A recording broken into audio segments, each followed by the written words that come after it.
नमस्कार, स्वागत है आप सभी का डीडी न्यूज के इस खास बुलेटिन एक्सप्रेस 100 में, जहां हम आपके लिए लेकर आते हैं राजनीति, मनोरंजन, देश दुनिया, खेल और व्यापार जगत की सभी बड़ी खबरों को एक्सप्रेस यानी फटाफट अंदाज में। मैं हूं कृतिका। तो चलिए शुरुआत करते हैं एक्सप्रेस 100 की और देखते हैं खबरें तेज रफ्तार से। झारखंड विधानसभा चुनाव के दूसरे चरण के लिए नाम वापसी का आज आखिरी दिन। इस चरण के लिए 634 उम्मीदवारों ने भरा नामांकन।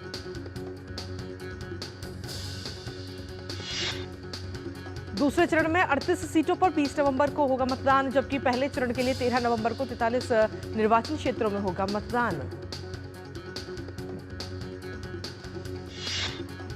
झारखंड भाजपा के विधानसभा चुनाव सह प्रभारी हेमंत बिस्व शर्मा ने चाईबासा में प्रधानमंत्री के प्रस्तावित चुनावी कार्यक्रमों की तैयारियों का जायजा लिया।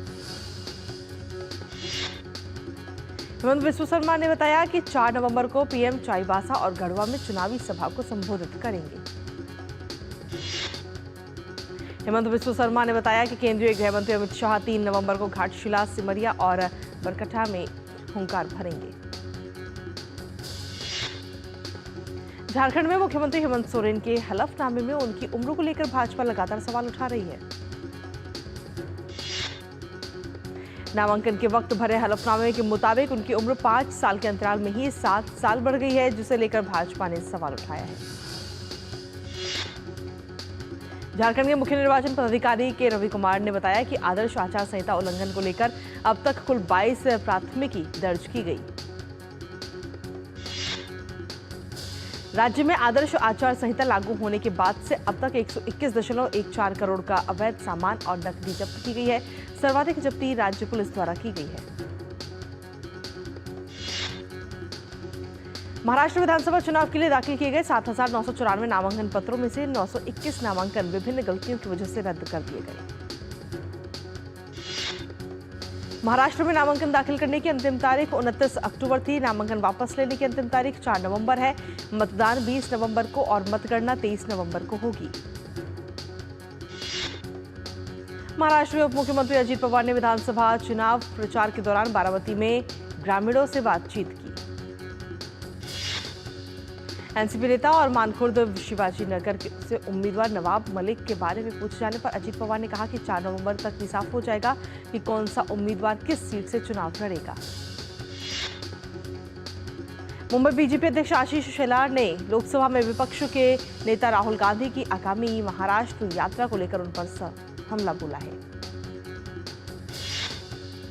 आशीष शेलार ने आरक्षण और वीर सावरकर पर राहुल गांधी की विवादित टिप्पणियों के लिए माफी मांगने को कहा है।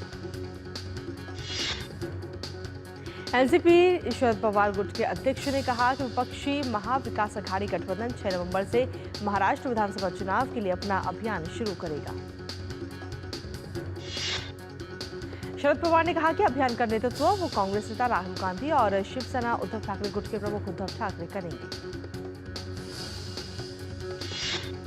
गुजरात के अहमदाबाद के पिराना में आज केंद्रीय गृह मंत्री अमित शाह कचरा संग्रह स्थल पर कचरे से ऊर्जा बनाने के राज्य के सबसे बड़े संयंत्र का उद्घाटन करेंगे।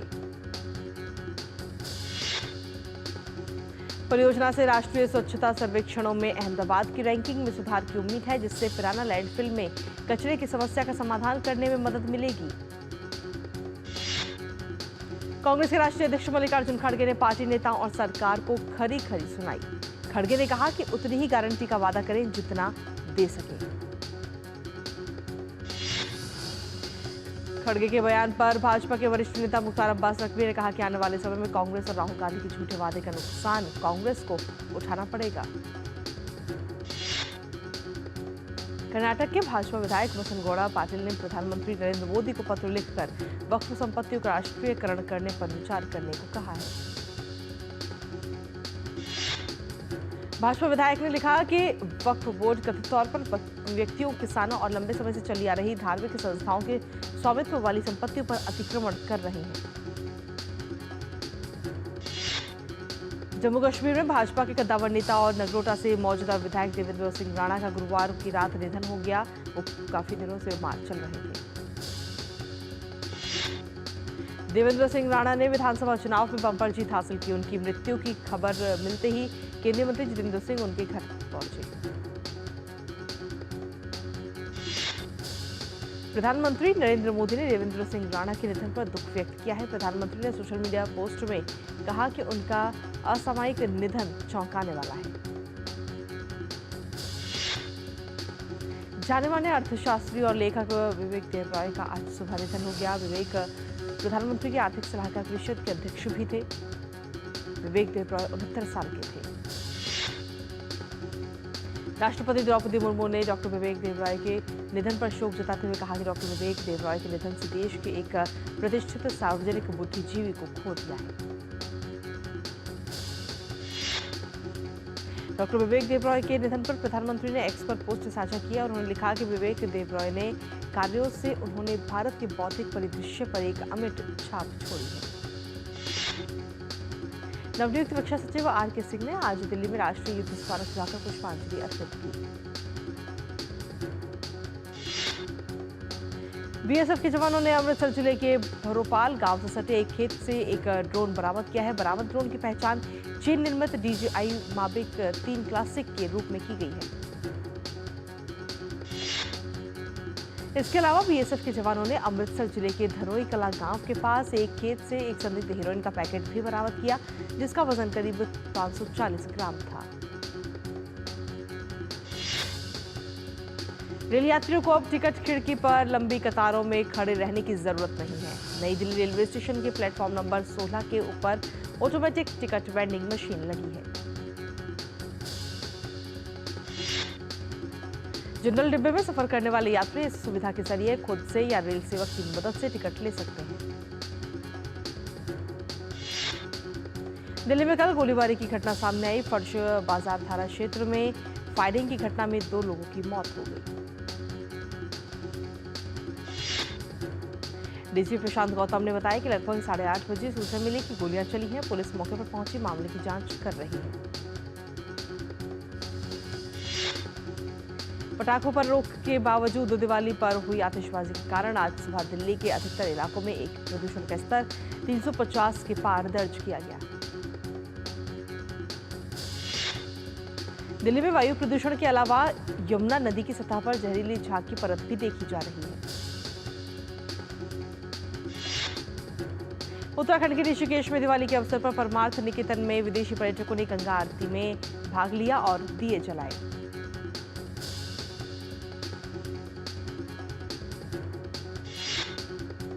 पंजाब के अमृतसर में बंदी छोड़ दिवस के अवसर पर श्रद्धालुओं ने श्री हरिमंदिर साहिब के सरोवर में पवित्र डुबकी लगाई। और एक्सप्रेस 100 में वक्त एक छोटे से ब्रेक का है। आप बने रहिए हमारे साथ और देखते रहिए डीडी न्यूज। कभी नाच गाना और बेहतरीन खाना, कभी सास बहू की नोक-झोंक में स्वाद का मुस्कुराना, कभी रिश्तों में मुस्कुराहट और स्वाद भरना। असली मसालों का उपहार MDH बनाए खास हर त्योहार, क्योंकि हर रिश्ता है स्वाद से जुड़ा। आइए मनाए खुशियों की दीपावली MDH मसालों वाली।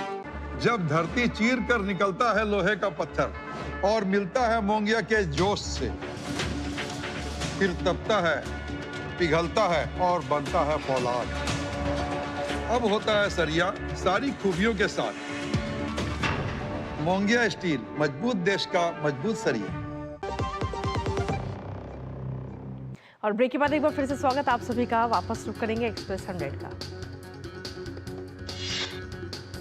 भारत जनरेटिव आर्टिफिशियल इंटेलिजेंस के मामले में दूसरे पायदान पर पहुंच गया है। भारत में डेवलपर्स AI पे पूरी ताकत झोंक रहे हैं। रिपोर्ट के अनुसार प्लेटफॉर्म पर भारतीय डेवलपर्स की संख्या 2024 में 28% बढ़कर 1.7 करोड़ के पार हो गई।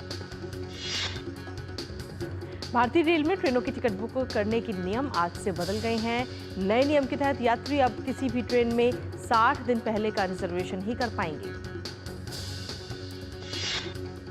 एडवांस टिकट बुकिंग का समय सिर्फ 60 दिन होने के कारण यात्रियों को टिकट रिजर्वेशन के लिए जल्दबाजी करनी होगी। यात्री अपनी भविष्य की यात्रा योजना के अनुसार IRCTC ऐप या वेबसाइट पर खुद टिकट बुक कर सकते हैं। इलेक्ट्रिक दोपहिया वाहन कंपनी एथर एनर्जी ने अक्टूबर में 20,000 से ज्यादा वाहनों की थोक बिक्री की, जो उसका अब तक का सर्वाधिक मासिक आंकड़ा है। भारतीय रिफाइनरों से यूरोपीय देशों को रिफाइंड कच्चे तेल के निर्यात में अभूतपूर्व वृद्धि हुई है। भारत ने यूरोप को प्रतिदिन 3.60 लाख बैरल रिफाइंड क्रूड का निर्यात किया है। केंद्रीय मंत्री पीयूष गोयल और सऊदी अरब के ऊर्जा मंत्री प्रिंस अब्दुल अजीज बिन सलमान अल सऊद ने सऊदी भारत रणनीतिक साझेदारी परिषद के तहत अर्थव्यवस्था और निवेश समिति की दूसरी मंत्री स्तरीय बैठक की सह अध्यक्षता की।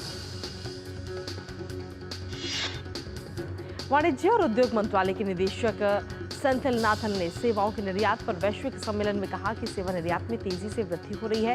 ये वृद्धि सेवा क्षेत्र में डिजिटलीकरण और तकनीकी प्रगति के कारण हुई है, जिससे भारत को विश्व सेवा व्यापार में महत्वपूर्ण स्थान प्राप्त हुआ है। सेंथिल नाथन ने कहा कि भारत की सेवा निर्यात वृद्धि दर विश्व सेवा निर्यात वृद्धि दर से अधिक है और देश ने विश्व सेवा निर्यात में अपनी हिस्सेदारी में बढ़त हासिल की है। इस परिवर्तन को निर्माण से सहयोग मिल रहा है। मुफ्त बिजली योजना को लेकर नए आंकड़े जारी कर दिए गए हैं। एक लेटेस्ट रिपोर्ट के अनुसार इस योजना के शुरू होने के मात्र 6 महीनों में ही सौर छत क्षमता में 50% से अधिक की वृद्धि देखी गई है। नवीन और नवीकरणीय ऊर्जा मंत्री प्रहलाद जोशी ने हाल ही में कहा कि सरकार ने इस योजना के तहत अब तक लगभग 4 लाख सौर छत कनेक्शन स्थापित किए हैं। ये 6 महीनों में 1.8 गीगावाट की नई आवासीय सौर छत क्षमता की स्थापना के लिए है। स्टॉक एक्सचेंज बीएसई और एनएसई पर आज शाम 6 बजे से 7 बजे तक 1 घंटे का स्पेशल मुहूर्त ट्रेडिंग सेशन आयोजित किया जाएगा। मुहूर्त ट्रेडिंग पर प्री ओपनिंग सेशन शाम 5:45 से शाम 6 बजे तक होगा। तेल मार्केटिंग कंपनियों ने कमर्शियल एलपीजी गैस सिलेंडर की कीमतों में बदलाव किया। 19 किलो वाले कमर्शियल गैस सिलेंडर की कीमतों में 62 रुपए का इजाफा कर दिया गया है। बढ़ी हुई कीमत आज से लागू हो गई है। दिल्ली में अब कमर्शियल गैस सिलेंडर की कीमत 1802 रुपए हो गई है। हालांकि घरों में इस्तेमाल होने वाले 14.2 किलो के सिलेंडर की कीमत में कोई बदलाव नहीं किया गया। भारत सरकार देश में इलेक्ट्रिक वाहनों के उत्पादन और सप्लाई चेन के स्थानीयकरण पर जोर दे रही है। सरकार का टारगेट है कि 2030 तक देश में बिकने वाले 30% वाहन इलेक्ट्रिक हों। टोयोटा मोटर कॉर्पोरेशन एक इलेक्ट्रिक वाहन लाने की योजना बना रही है। इसका उत्पादन साल 2025 में मारुति सुजुकी की गुजरात संयंत्र में शुरू होना है।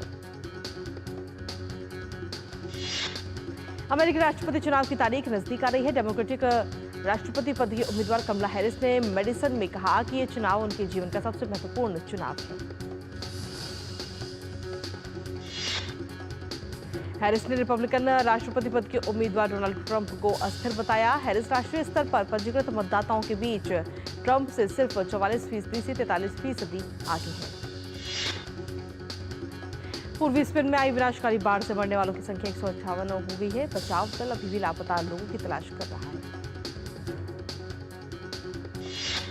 लोग इस बाढ़ को पिछले 5 दशकों में यूरोप में आई सबसे बड़ी आपदाओं में से एक मान रहे हैं। हालांकि अब बाढ़ के पानी का उतरने का सिलसिला शुरू हो गया है और लोग अपने घरों को लौटने लगे हैं, लेकिन तबाही के निशान अब भी नजर आ रहे हैं। उत्तर कोरिया ने गुरुवार को एक अंतर महाद्वीपीय बैलिस्टिक मिसाइल लॉन्च की। जापान और अमेरिका ने इसकी कड़ी निंदा की है। जापान के रक्षा अधिकारियों ने बताया कि उत्तर कोरिया ने सुबह 7:11 पर राजधानी प्योंगयांग के नजदीक कम से कम एक मिसाइल दागी है।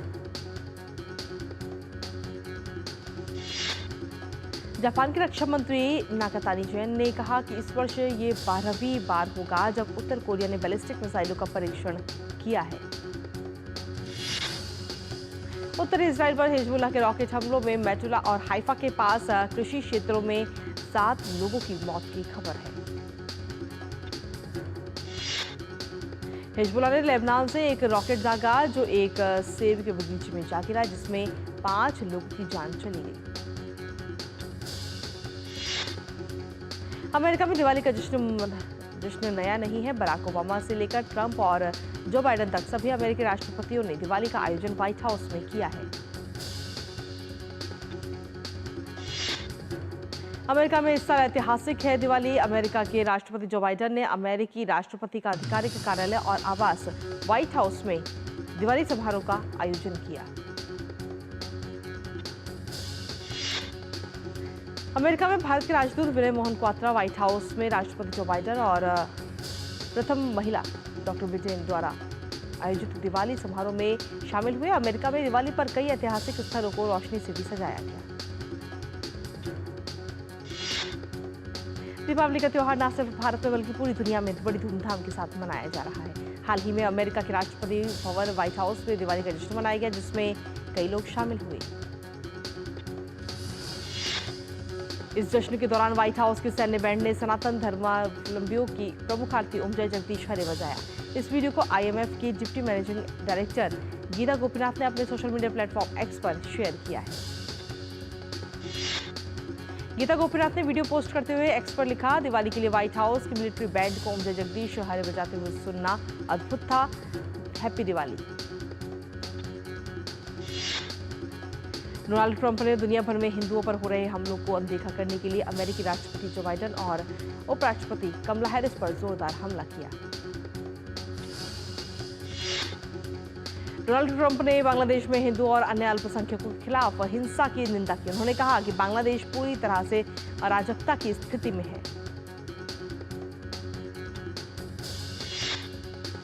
रक्षा मंत्री लॉयड ऑस्टिन ने इस्राएली रक्षा मंत्री योव गैलेंट से बात की। दोनों के बीच हुई बातचीत में ईरान और ईरान समर्थित प्रॉक्सी से खतरा और इन खतरों से सुरक्षा में इस्राएल को अमेरिकी समर्थन पर चर्चा की गई। अमेरिकी रक्षा मंत्री ने एक्स पर लिखा कि अमेरिका तनावग्रस्त पूरे क्षेत्र में अमेरिकी कर्मियों, इस्राएल और अन्य साझेदारों को सुरक्षा प्रदान करने के लिए पूरी तरह से तैयार है। भारत और न्यूजीलैंड के बीच खेली जा रही टेस्ट सीरीज का तीसरा और आखिरी टेस्ट शुक्रवार से मुंबई के वानखेड़े स्टेडियम में शुरू हुआ। न्यूजीलैंड ने टॉस जीतकर बल्लेबाजी का फैसला लिया। न्यूजीलैंड की टीम पहले ही सीरीज में 2-0 की अजय बढ़त के साथ सीरीज अपने नाम कर चुकी है। भारत के मुख्य कोच गौतम गंभीर का कहना है कि न्यूजीलैंड के खिलाफ बल्लेबाजों के खराब प्रदर्शन का कारण ज्यादा T20 क्रिकेट है।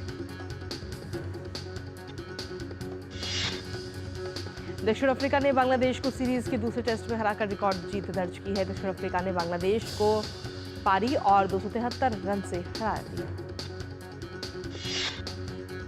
इस जीत के साथ दक्षिण अफ्रीका ने वर्ल्ड टेस्ट चैंपियनशिप के फाइनल में पहुंचने की उम्मीद को बरकरार रखा। अफ्रीकी टीम अब पॉइंट्स टेबल में चौथे स्थान पर आ गई है।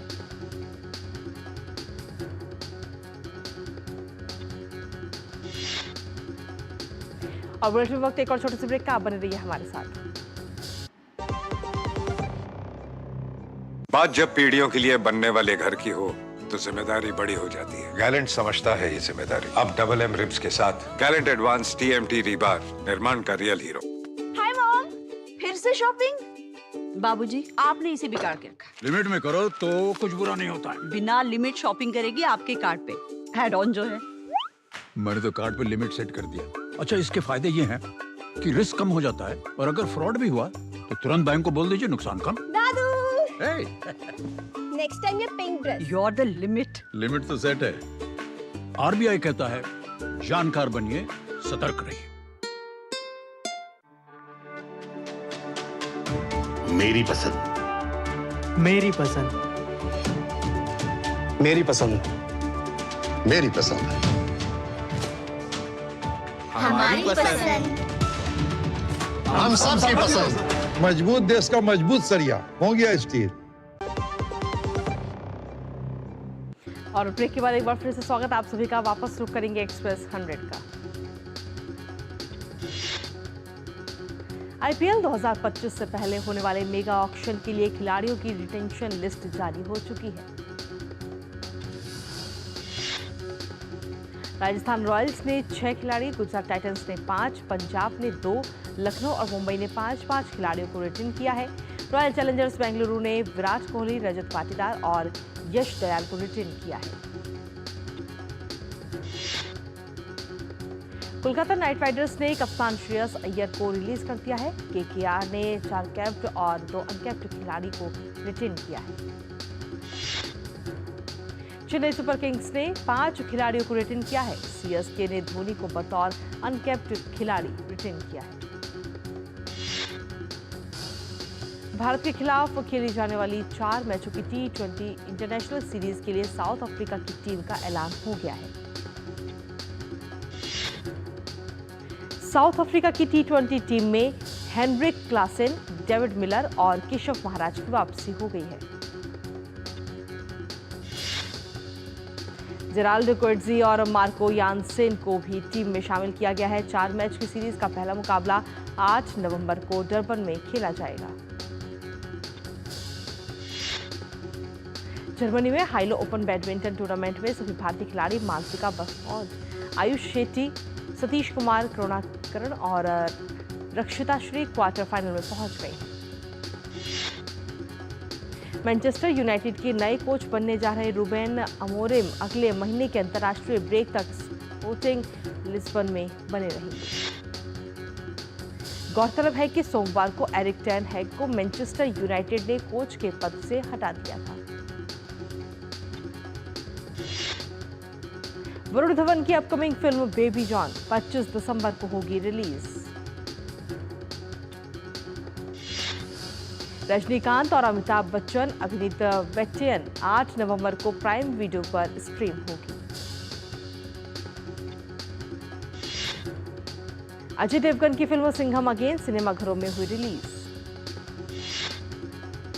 अल्लू अर्जुन की आगामी फिल्म पुष्पा 2 द रूल का नया पोस्टर जारी किया गया है। फैंस को फिल्म का बेसब्री से इंतजार है। ओटीटी प्लेटफॉर्म प्राइम वीडियो ने घोषणा की है कि एक्शन ड्रामा फिल्म सूबेदार की शूटिंग शुरू हो चुकी है। अनिल कपूर फिल्म में लीड रोल में नजर आएंगे। Superstar junior NTR starrer film Devara part 1 जल्दी ही ओटीटी पर रिलीज होगी। फिल्म बॉक्स ऑफिस पर सुपरहिट रही थी। प्रशांत वर्मा की मच अवेटेड फिल्म जय हनुमान का पहला पोस्टर जारी कर दिया गया है। फैंस को फिल्म का बेसब्री से इंतजार। Kartik Aaryan starrer comedy horror film Bhool Bhulaiyaa 3 ने सिनेमाघरों में दस्तक दे दी है। वरुण तेज की फिल्म मटका का ट्रेलर 2 नवंबर को रिलीज होगा। फिल्म को हिंदी, तमिल, तेलुगु, कन्नड़ और मलयालम में रिलीज किया जाएगा। और वरुण धवन और सामंथा रुथ प्रभु अभिनीत सिटाडेल हानी बनी का प्रीमियर 7 नवंबर को अमेजन प्राइम वीडियो पर रिलीज होगा।